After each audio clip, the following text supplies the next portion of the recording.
Welcome back to the Big Movie Mouth Off. I'm Jeff Weiss with MSN Entertainment. And I'm Jimmy Martin with Slug Magazine. Our next film is a drama based on a bestseller. It's called Sarah's Key, a sort of unknown story from the Holocaust about how the French also helped round up Jews and sent them to concentration camps too. Which many people don't know. Yeah, yes. I learned something. I learned a little bit about that. A little girl in a Jewish family locks her little brother in a closet for safety, as the rest of them are led away to concentration camps. Yep. And years later, in that same apartment building, now owned by Kristen Scott Thomas and her husband, there's a mystery of what happened to the little brother and the girl and the rest of the family. On the 16th and 17th of July 42, they arrested 13,000 Jews. Put them in the Velodrome d'Hiver in inhuman conditions. No beds, no toilets, barely any water, and not one image exists. Weird. I mean, they documented everything, the Nazis. That's what they were known for. Mike, this was not the Germans, it was the French. The Starzinski children are not on any of the lists of deportees, neither in Poland nor at Drancy. Sarah. I'm sure they escaped. Jules, you're obsessing. Well, wouldn't you be? These people could still be alive. Do you recognize her? Jacques. Sarah. Sarah Starzinski. You know what the real mystery is for me? Will Kristen Scott Thomas ever smile? Nope.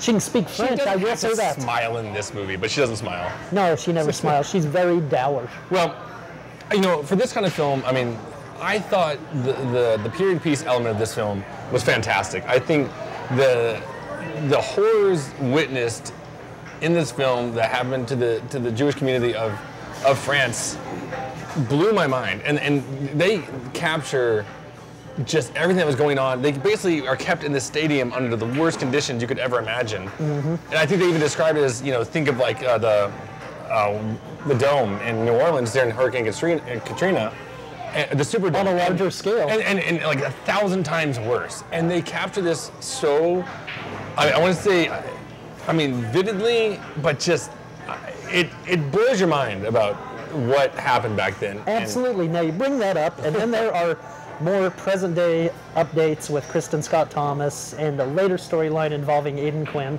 yeah, which eventually take over the film, and they're not interesting whatsoever. No, and you're very true. You could have made, I mean, I understand the intertwining both stories, stuff like that, but I mean, the period piece element of this film could have been its own feature. Absolutely. Well, it is driven, it is, you know, thrilling, it's sad, I mean, yes, it's a great story. But contrasting it with a much less interesting modern-day story also adds a mystery twist to it when, really, is there any mystery? No, I mean, you see the reveal 1,000 miles away. Yeah. But, you know, and sometimes the present-day element does give you a breather. I mean, because it's almost suffocating. It's rough. I'll say that right now.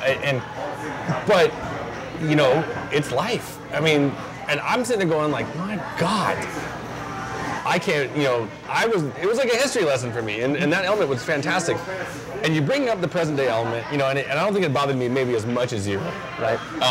But what killed it for me was the last 10 minutes of this film. Won't ruin anything for you. I'll let you roll your eyes when you see it. It's bad. It's very soap opera-y. There's basically like a jump into the future, about 2 years in the future after the big reveal, and nothing in this film or in this segment of the film does anything. No, the credits could have rolled. I could be home. Absolutely. Not worse than that. It doesn't ring true. No. It's as if the filmmakers went, "Wow, we made a really bummer film. Let's put a little bow on this." Yeah, which, you know, producers, you don't need a bow in every film. Guess what? Sometimes life sucks, and you can end it that way, and you don't have to have the romantic kiss at the end, or the, you know... Or let's hug it out. Oh, God, no. It's just... that ending felt so Hollywood tampered with Yes. that, you know, I nearly started uttering a boo. I'm sorry. I walked out with such a horrible taste in my mouth. And it's a shame because, like I said, the period pieces are Yes. amazing.